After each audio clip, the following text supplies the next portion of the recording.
Before we dive into this incredible story, make sure you're part of our journey. Hit that subscribe button, turn on notifications, and get ready for a story that will leave you thinking. And if you love inspiring tales, a like goes a long way. Get out if you can't afford a ticket. The words sliced through the crowded station, turning heads and freezing conversations. The security guard's voice echoed across the waiting area as he towered over a man and his shivering son. In that moment, no one moved to help, except for the man in the worn baseball cap watching from the corner. The father clutched his son closer, their breath visible in the frigid morning air that seeped through the station's glass doors. His weathered hands trembled slightly as he gathered their few belongings, a small backpack and a tattered blanket that had been wrapped around the boy's shoulders. The child, no older than 5, looked up with eyes that had seen too much hardship for someone so young. From across the waiting area, the man in the cap observed the scene unfold. He hadn't planned to be at this station today. His private transportation had experienced an unexpected issue. Now, watching the security guard gesture toward the exit while other travelers pretended not to notice, he felt something shift inside him. What happened next would change lives forever, though none of the witnesses would realize who was about to step forward. If this moment made you feel something, imagine what's coming next. Hit that like button and stay with us. Subscribe now. Michael Bennett had been riding buses for 3 days straight, moving from one station to another with his son Jamie. 2 weeks ago, he'd lost his job at the manufacturing plant. Last week, they'd lost their apartment. The small town they called home had dried up when the factory closed, and Michael had heard about opportunities in the city, construction work that wouldn't ask too many questions if you were willing to work hard. But the journey had taken longer than expected, and their meager savings had dwindled to nothing. The security guard, whose name tag read Davis in bold letters, had spotted them during his morning rounds. Michael and Jamie had spent the night huddled on the hard bench, taking turns sleeping while trains rumbled through. "Station policy," Officer Davis announced loudly enough for nearby passengers to hear. "Waiting areas are for ticket holders only." His hand rested casually on his baton as he spoke, a subtle reminder of his authority. Michael didn't argue. He'd learned that arguing only made things worse. Instead, he whispered reassurances to Jamie as they gathered their things. "It's okay, buddy. We'll find somewhere else to warm up." The morning commuters created a bubble of isolation around the scene, eyes down, earbuds in, scrolling through phones. A businesswoman in an expensive coat shifted uncomfortably but continued typing on her laptop. An elderly couple whispered to each other, their expressions pained but inactive. In the corner, a teenager filmed discreetly with her phone, the modern instinct to document but not intervene. The collective silence formed an invisible wall between those with tickets and those without.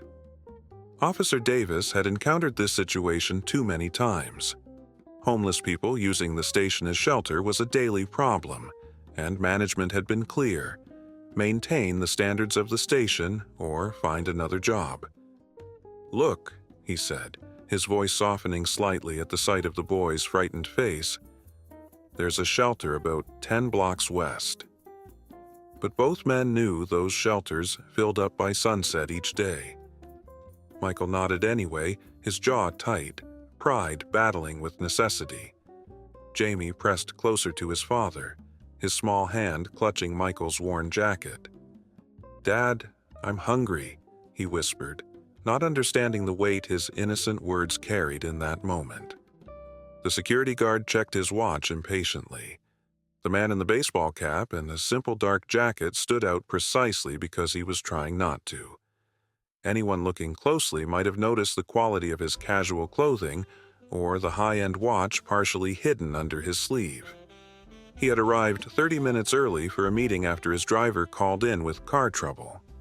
Rather than summoning another vehicle, he had decided to take public transportation. an unusual decision that felt oddly right this morning. Something about being among ordinary people appealed to him after weeks of boardrooms and spacecraft schematics. "Final warning," Officer Davis said, his patience visibly thinning. "You need to exit the premises now." Michael nodded resignedly, kneeling to help Jamie zip his worn jacket. The boy's eyes welled with tears he was trying manfully to hide. "Where will we go?" Jamie whispered, his small voice carrying in the momentary quiet between station announcements. Michael had no answer that wouldn't be a lie. Outside, the temperature had dropped overnight, and the forecast warned of snow by afternoon.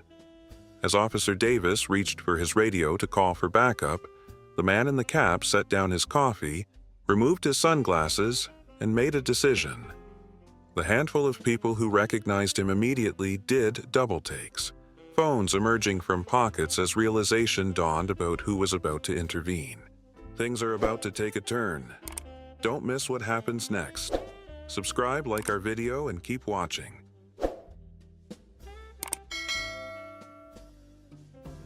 Elon Musk approached with the casual confidence that had become his trademark in board meetings and rocket launches alike. The security guard didn't notice him at first, still focused on the father and son gathering their meager belongings. "Excuse me," Musk said, his voice carrying that distinctive South African accent that millions had heard in interviews and presentations. Officer Davis turned, irritation flashing across his face before recognition hit him like a physical force. His mouth opened slightly, professional demeanor momentarily shattered. "Mr. Musk," the words came out higher than Davis intended. Around them, the station's ambient noise shifted as people nudged each other, whispers spreading like ripples in water. Smartphones rose discreetly and not so discreetly, the modern equivalent of bystanders gathering for a show. Michael looked up in confusion, not immediately recognizing the man who had stepped between them and the security guard. Jamie, sensing something important was happening, pressed closer to his father. "I couldn't help but overhear," Musk said, gesturing toward Michael and Jamie. "This gentleman and his son need to stay warm. What seems to be the issue?" His tone remained conversational, but there was an undercurrent of authority that came from someone accustomed to making billion-dollar decisions. Officer Davis straightened his uniform unconsciously. "Sir, I'm just enforcing station policy. Waiting areas are for ticket holders only." He gestured vaguely toward a sign near the entrance, his certainty wavering under the unexpected scrutiny of one of the world's wealthiest individuals. Musk nodded thoughtfully, taking in the situation with the same analytical gaze that assessed rocket prototypes and electric vehicle designs. "I understand policies," he said, reaching into his pocket. "So, let's solve this problem." He turned to Michael, who remained frozen between confusion and hope. "Where were you and your son hoping to go today?" The question came without judgment or pity, just straightforward problem-solving, the approach that had built his empire. Michael hesitated, pride warring with desperation. "North Hills," he finally admitted. "There's construction work there. I heard they're hiring." His voice carried the exhaustion of a man who had been running on empty for too long.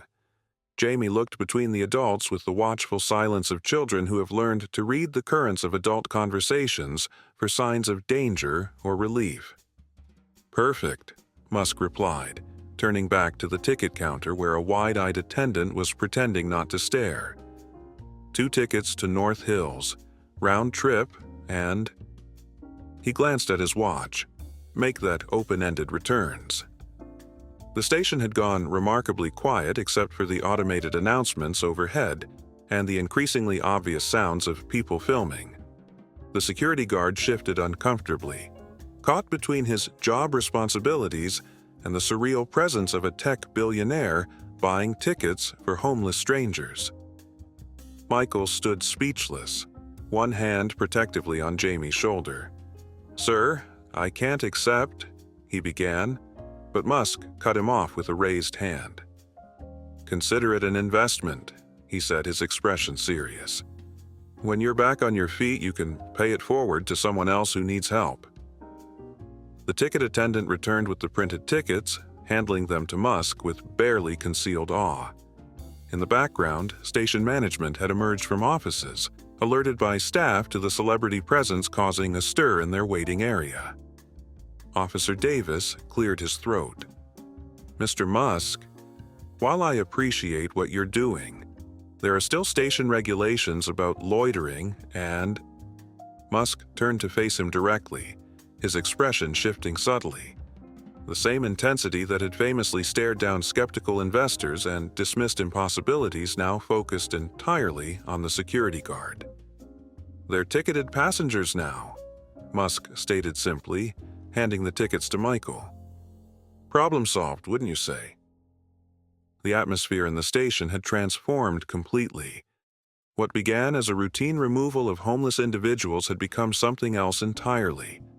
A public standoff between ordinary rules and extraordinary intervention. Passengers who had been studiously ignoring the situation now watched openly, many recording with their phones. A woman in business attire actually applauded briefly before catching herself. The station manager, a thin man in a striped tie, approached cautiously. "Mr. Musk, what an unexpected honor. Is there anything we can do for you today?" His voice carried the nervous energy of someone suddenly responsible for the comfort of a billionaire in his modest station. This story is only getting deeper. What would you do in this situation? Comment below, and let's talk. Musk's attention remained fixed on Michael and Jamie, the station manager's question hanging unanswered in the air. "Actually," he finally said, turning to address not just the manager but the growing audience of onlookers, "there is something." The morning commuters had formed an impromptu semicircle, drawn by the magnetic presence of celebrity and the promise of witnessing something worth sharing. This station serves thousands of people daily. Some are traveling for business, some for pleasure. His gaze swept across the crowd. And some are traveling because they've run out of options. The manager's practiced smile faltered. Officer Davis studied his shoes intently. Michael stood straight, maintaining his dignity despite the public nature of their situation. Jamie watched Musk with the unfiltered curiosity of childhood, too young to fully understand wealth or status, but old enough to recognize kindness. "Your policy about ticket holders makes logical sense," Musk continued, "but perhaps there's room for improvement in how it's implemented." His tone remained matter-of-fact, but carried the weight of someone accustomed to reimagining established systems. A murmur rippled through the onlookers as phones captured every word. The station manager nodded nervously, caught between public relations disaster and unexpected opportunity. "Of course, Mr. Musk. We're always looking to improve our operations and customer experience." His corporate language sounded hollow against the raw humanity of the scene before them. A hungry child, an exhausted father, and a billionaire in a baseball cap standing at the intersection of policy and compassion. "Excellent," Musk replied, reaching into his pocket and pulling out his phone. "Let's make that improvement right now." The crowd leaned forward collectively, anticipating what would come next from the man known for spontaneous multi-million-dollar decisions. "I'd like to establish a fund for this station. Let's call it the Waypoint Program." His fingers moved across his screen as he spoke. $1 million to start. For temporary assistance to travelers in need. Tickets, meals, basic necessities. A collective gasp rippled through the crowd. Officer Davis's jaw literally dropped. The station manager blinked rapidly, trying to process what he was hearing. "The point of transportation," Musk continued, his voice carrying clearly now, "isn't just to move people from one location to another. It's to help them reach better destinations in their lives."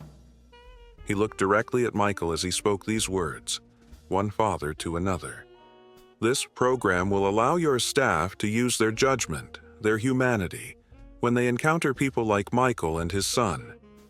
Instead of removing them from warmth and safety, your team can offer temporary assistance, a meal, a ticket, a moment of dignity when it's needed most. As he spoke, he completed whatever transaction he had initiated on his phone and looked up. The transfer is complete. My team will contact your corporate office with the details, but the funds are available immediately. The station erupted in spontaneous applause. Someone in the back shouted, "That's how it's done." A woman wiped tears from her eyes. The manager struggled to find appropriate words, corporate training failing him in this unprecedented moment. "Mr. Musk, this is incredibly generous. I don't know what to say." Musk shrugged slightly. "No need to say anything. Just implement it effectively." Michael stepped forward, his voice steady despite the emotion visible in his eyes. "Sir, I don't know how to thank you. Not just for the tickets, but for—" He glanced at his son, "for showing Jamie that there's still good in the world." The raw honesty in his voice cut through the spectacle of the moment, reminding everyone that beneath the viral video unfolding before them were real lives being changed. Musk seemed almost uncomfortable with the gratitude, more at ease solving problems than receiving praise. "The system failed you temporarily, but you didn't fail as a father," he said quietly, though in the hushed station his words carried. "You're keeping your son safe, looking for work, moving forward. That's what matters." He turned to Jamie, crouching slightly to meet the boy at eye level. "Your dad is working very hard to take care of you. That's what real strength looks like." Jamie nodded solemnly, understanding the importance of the moment if not its full context. Officer Davis stepped forward, removing his cap in a gesture of surprising humility. "Mr. Bennett, I owe you an apology," he said to Michael. "I was following policy, but I forgot to follow my conscience first." The security guard's transformation, from enforcer to human, completed the circle of change that had swept through the station in the span of 15 remarkable minutes. It's not over yet. The best part is coming. Make sure you're subscribed so you don't miss it.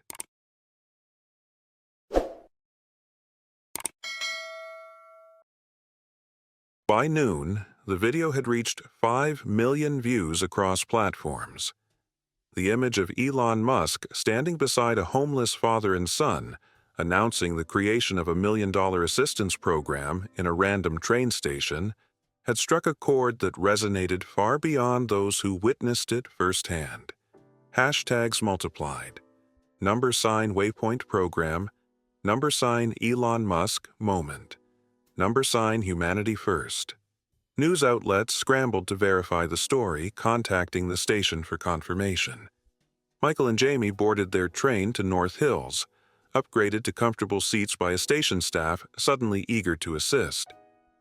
The backpack rested between them, now containing a proper meal from the station cafe and a small toy someone had purchased for Jamie.